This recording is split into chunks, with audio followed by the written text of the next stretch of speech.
This is Tuesday, December 1st, 2020, meeting of the Berlin Board of Health. As a preliminary matter, please note that this meeting is being recorded and some attendees are participating by video conference. Accordingly, please be aware that other folks may be able to see you. Take care not to screen share your computer, and anything you broadcast may be captured by the recording. My name is Paul McKelk, Chairman of the Berlin Board of Health. Please permit me to confirm all members and persons anticipated on the agenda are present and can hear me prior to calling the meeting to order. Sue Riera. Here. Bob Wheeler. Present. Bill Brookings. Present.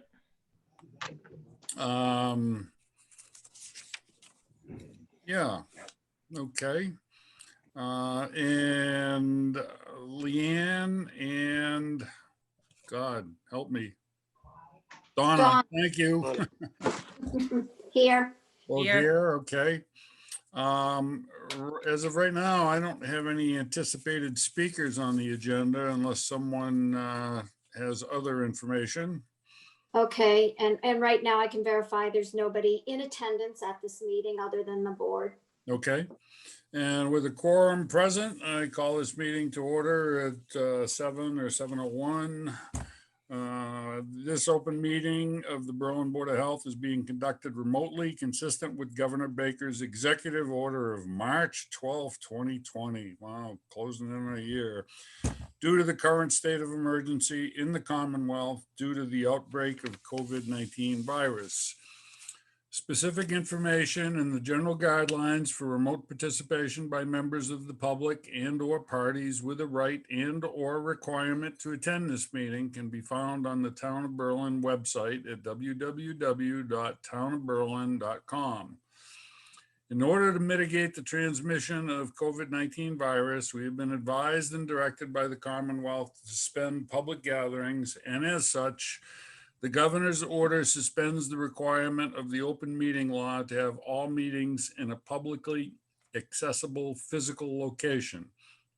Further, all members of the public bodies are allowed and encouraged to participate remotely.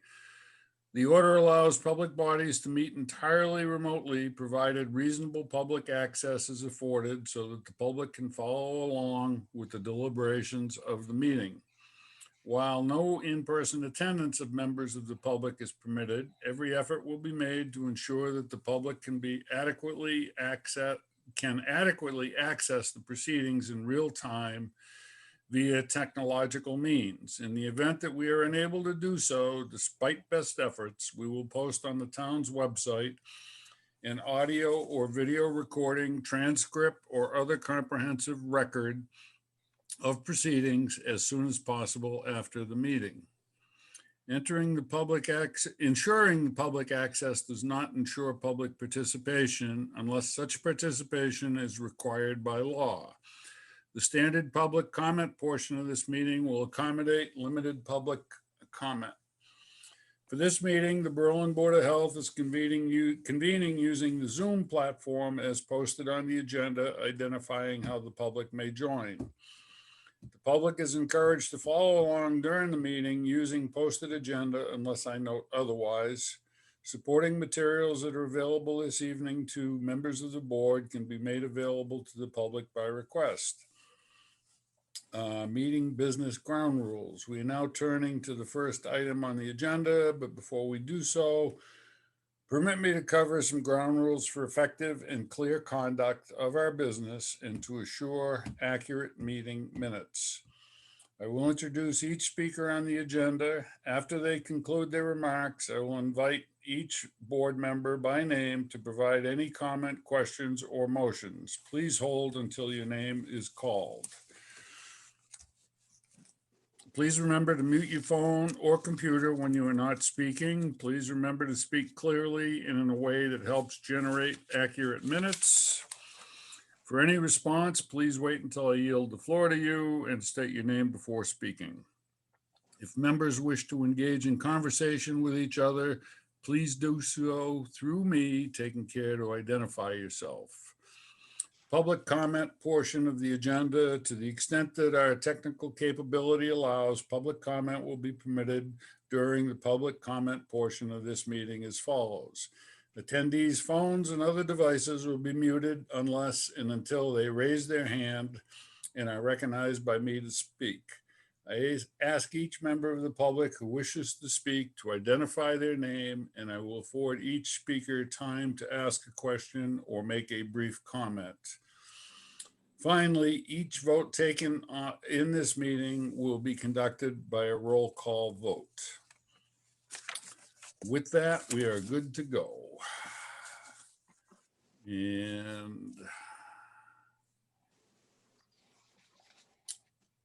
the first item on the agenda, I guess we will go to Bill, and it's 237 Gates Pond Road. Yeah, that's one of the 3 new houses that Craig Wambolt built, and this is a permit to connect a pool house to the existing system. After they built the house and sold it, the guy that bought it wanted a pool and a pool house. So this is the sewer line that connects an ejector pump in the pool house to the existing tank.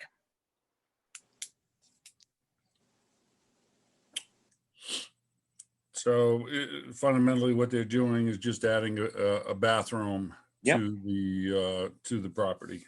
Correct. Okay. Any issues with length or with the ejector pump? No, we got the specs. The engineer approved it. We've looked at the line.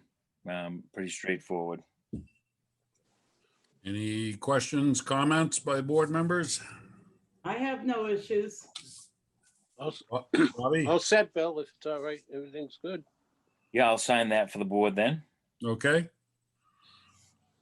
And that's it for permits tonight. I did meet with the engineer on Highland Ridge, so he's doing the revisions we had met about. So that plan will be coming back at one of the future meetings. All right.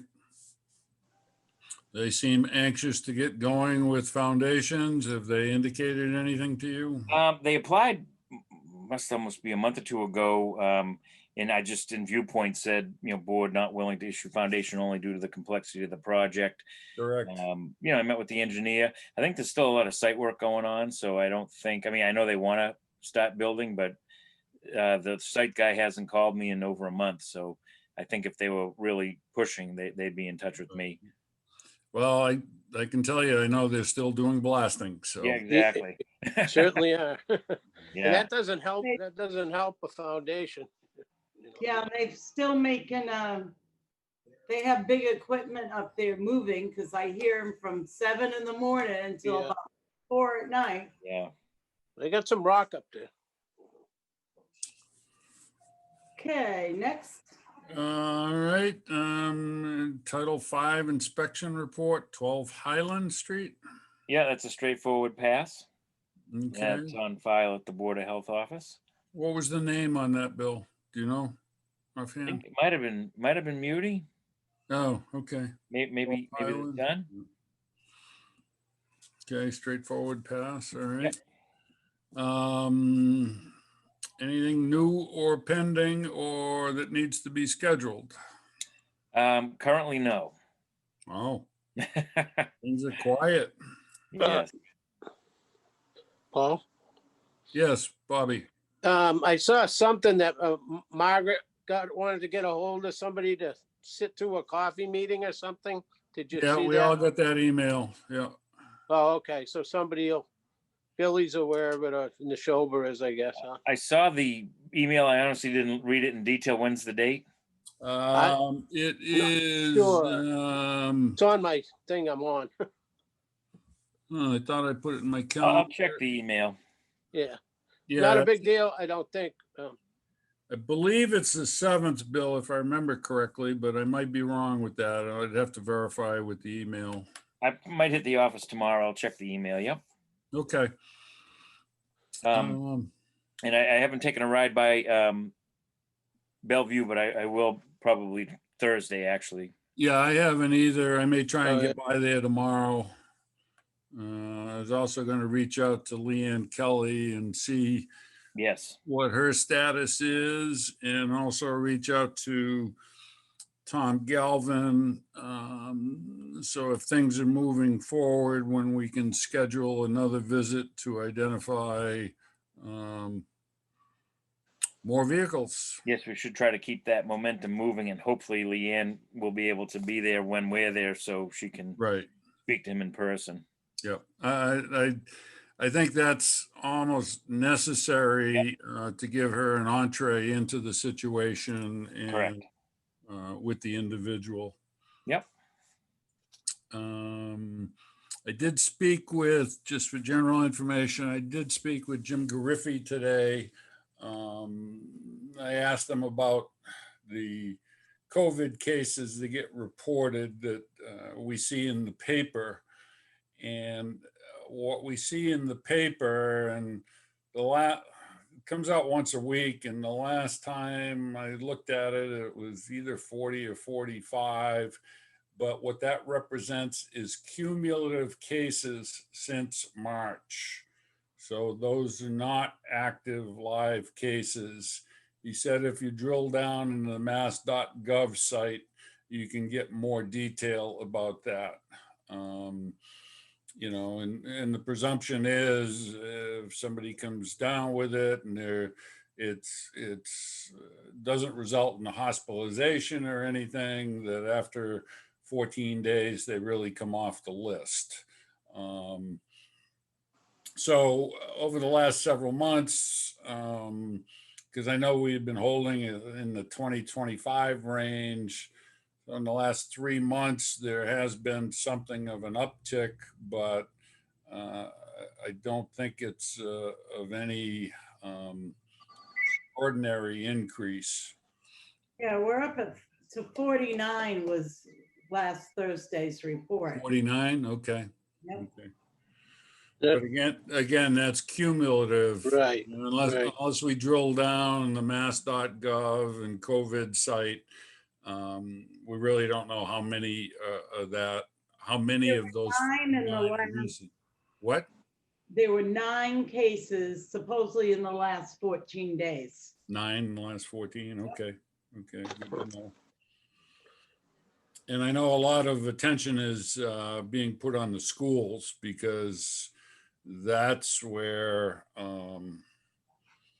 well, there's a high susceptibility of exposure. Yeah, the last I heard, and Bill can probably, maybe Bill knows more, is that there were 9 teachers that came down with it in Berlin Elementary. Mm, I didn't know we had 9 teachers in Berlin Elementary. Oh, yeah, we do. wow. But wow. But And see, there was at least 1 student, so. well, the I- doc, Go ahead, Bobby. no, I was just say the doctors and everybody files their reports, everybody, if they test positive, and that's all recorded, so that's being chased down on its own, right, Billy, sorta? Well, yeah, and the state reports the positives to our office, and that's how the information gets disseminated. Sure, And Neshoba has hired a contact tracing organization to help them out because they're spread a little thin these days. May I ask a question? Just out Certainly. of curiosity. So if a teacher from Berlin Memorial gets diagnosed, but let's say she lives in Hudson, what town does it get recorded in? Does it get recorded as a case in Berlin or Hudson or I both think it's Hudson. I think it's where the person resides. resides? I would Okay, think it's the residents, yes. that's what I thought, but then, so yeah, I was thinking when there's cases at the apartment complex and then now if there's teachers at the school, if the 9 cases being reported in Berlin aren't necessarily the 9 teachers if they live in another town. I don't know, but I would assume the school department certainly becomes aware of a teacher Yeah. who's been diagnosed and they take whatever steps internally in-house to Right. deal with that. Right. In terms of recording, I think I agree with Bill. It does go back to the residents. Right. Yeah. That's what I thought. Just was curious. Thank Yep. you. Yep, no problem. I will be getting in touch with BP to see if we can flush out a little more detail on their pricing proposal with contracts.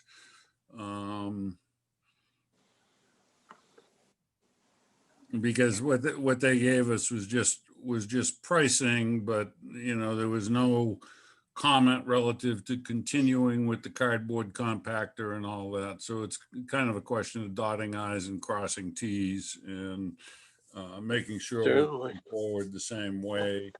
I was at the transfer station Saturday and the plastics compactor was full, so plastics was getting diverted into trash.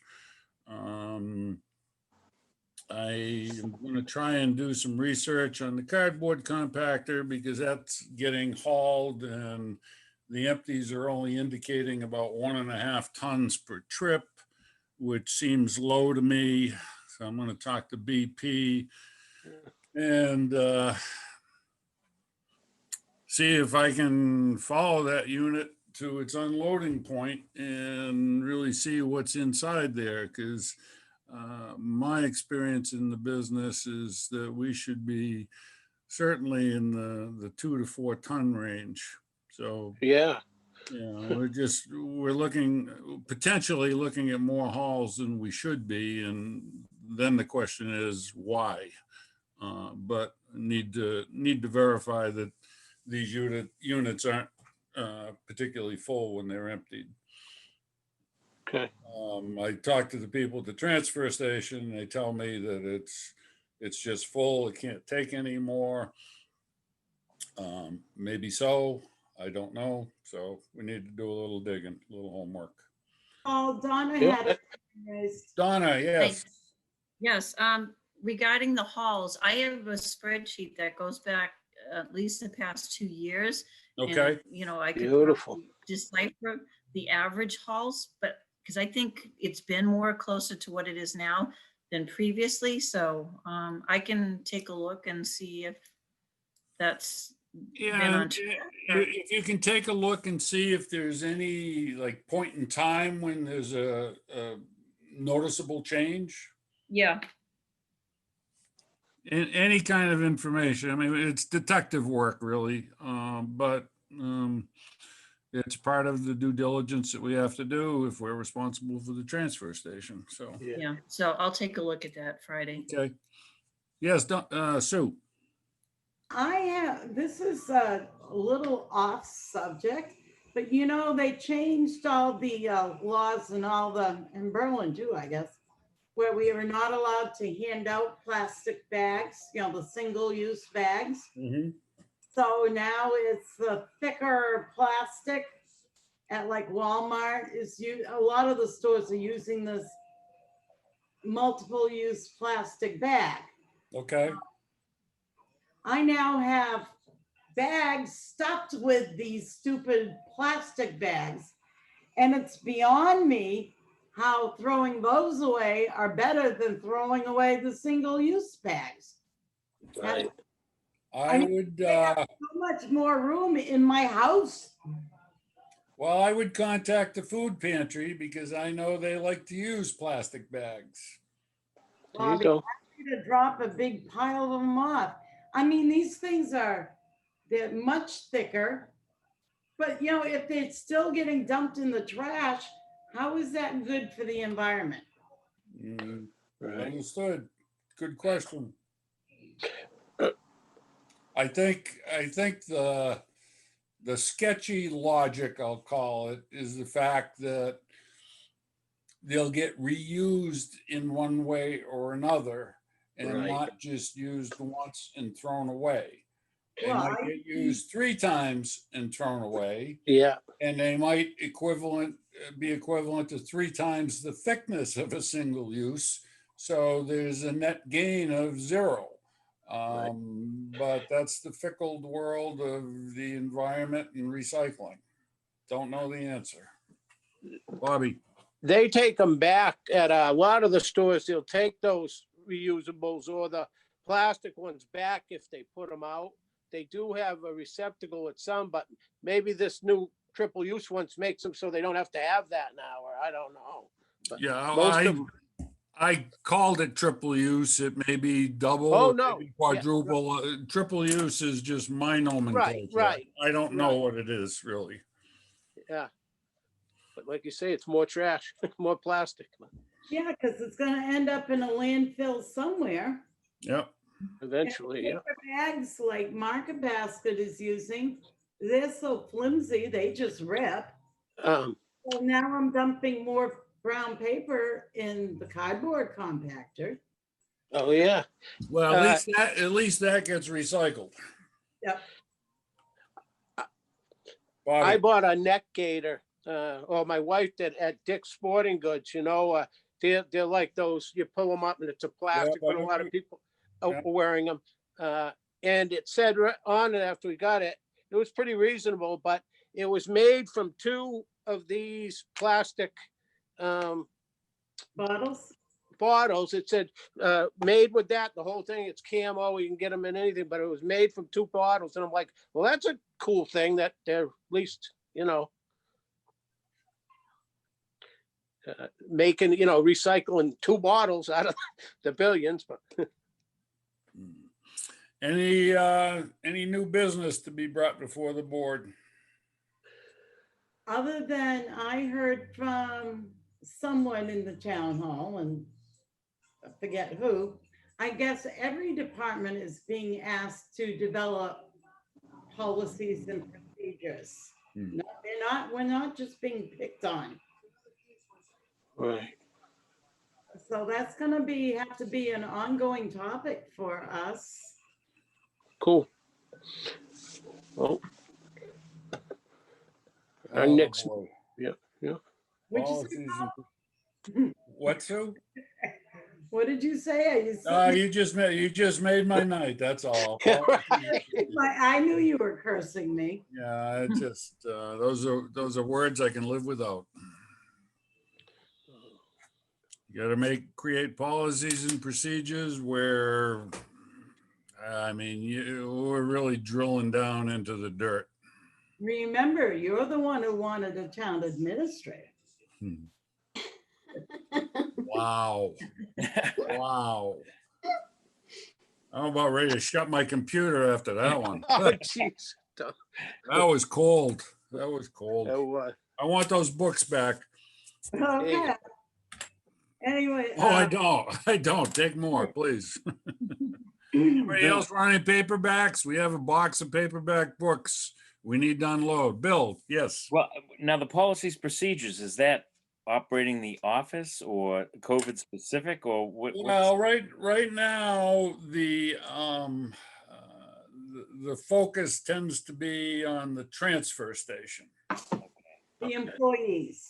The employees at the transfer All right. station. I'm sorry you had to bring up the office because I don't know, maybe that'll come down the road, but I don't see that as kind of any imminent issue. Mhm. It really has to do with people on the town payroll All right. at the transfer station.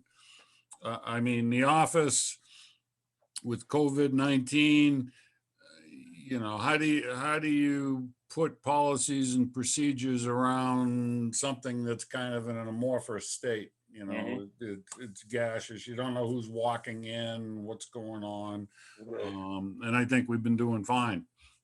exactly. I think everybody's respectful, and I certainly haven't heard any complaints. And if there are, I welcome to get them so that we can do something about them. But I think we're doing okay. This is more once we turned in the personnel reviews. Right. Even though we're not giving anybody a raise or a cost of living adjustment, they wanted the reviews. And then they said, well, are they following all the procedures? And Paul said, yeah. And they said, well, where are the policies and procedures? So now we have to go write them. Pretty basic guidelines. I mean, for every, No, They're wearing gloves. They're looking for step by step, Bobby. They're no kidding. looking Yeah. Well, do, In my mind, some of it, they're looking for things that don't exist, but, other than, follow common sense, If a bag breaks on the ground, pick up the trash. That's what you do. correct. Policies and procedures, but, if we gotta write it out, we gotta write it out. Yes, Donna? Mhm. Did mine get kicked out as well, or is it just the transfer station? It's just transfer station to my knowledge. Yeah. Okay, because we're already started writing something up in the office, but I Oh, okay, good. haven't gotten that far. It's just like pieces of paper. Yeah, but that's something I asked Donna, and I'm more, Donna and I put a lot more in her review. The Yeah. fact that you're cognizant of it and addressing it puts us steps ahead of the game. So that's terrific, I think. Right, That's not where personnel is coming from. So, no, because I think this is all new for personnel too. So they're feeling their way through, Sure. not right or wrong. I mean, the town shifted gears, bring in a town administrator, and it's a new lay of the land for everybody. Yeah. There are legal requirements. There's all kinds of documentation, and Yep. I'll be the first to say that we've been flying under the radar for a long time in this community, Yeah. and I miss We're it. pla- I I miss always it, say but- we're coming out of the dinosaur ages slowly. But it's necessary. Everything Definitely. evolves. Everything Definitely. evolves, and that's what we have to do. So no problem. Definitely.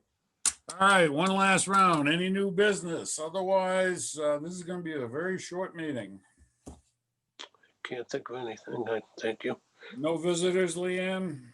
Let me double check again. One last check. Nope, Don't want You to be had- rude. you've had Okay, no one visiting. do I hear Then a if- motion? If, in the beginning, if you were referring to the Selectmen's Coffee Talk, that's Thursday, yeah. the 10th, beginning at 6:30. That's on the 10th at 6:30. Correct. Bill, will you make a note of that, please? Yep.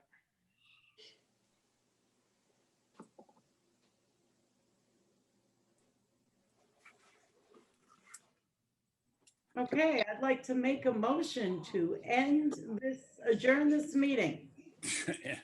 Second, All right, all in favor? We'll do a roll call. Sue, Aye. Bobby, aye. Paul, aye. It's unanimous. This meeting is adjourned at, I have 7:25. Is that close enough, Leanne?